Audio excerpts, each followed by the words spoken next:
Grand Collision, The Hindu editorial on Bihar Assembly elections 2020. The Hindu Chief Minister Nitish Kumar had started with the advantage of opposition disunity when campaigning began for the assembly election in Bihar, but his patchy record in governance soon became the central conversation in the state. The voting rate in the first of the three phases of the election on Wednesday matched 2015 levels, and the COVID-19 pandemic has had little impact on voter enthusiasm. There is a new urgency and competitiveness in the arena ahead of the next two phases as some of the original calculations of parties are being tested. Mr. Kumar, who has been on the back foot following his mishandling of the pandemic, is hoping to win a fourth straight term by cashing in on Prime Minister Narendra Modi's popularity, which by all accounts has overtaken his own.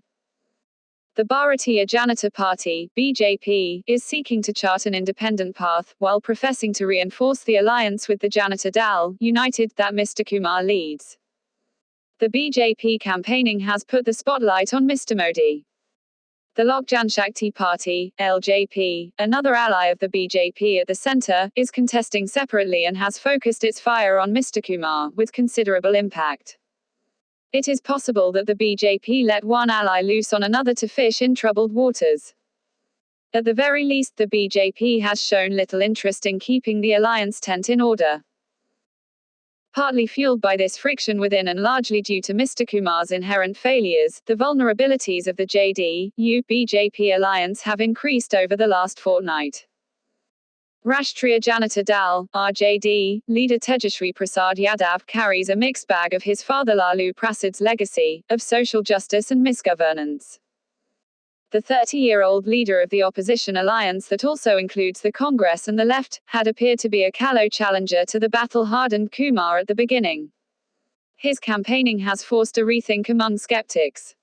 He is rallying noticeable enthusiasm, and has struck a chord with the young voters on a question that matters the most to them: unemployment.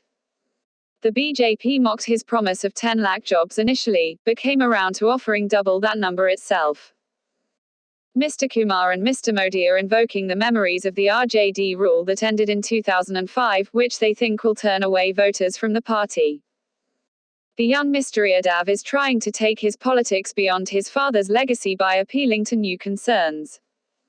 Mr. Modi has also deployed the familiar trope of the Ram Temple to seek votes in Bihar. All said, the JDU-BJP alliance has a formidable social base that is not easy to breach. What Mr. Yadav has clearly managed to do so far is to challenge the alliance's imperiousness.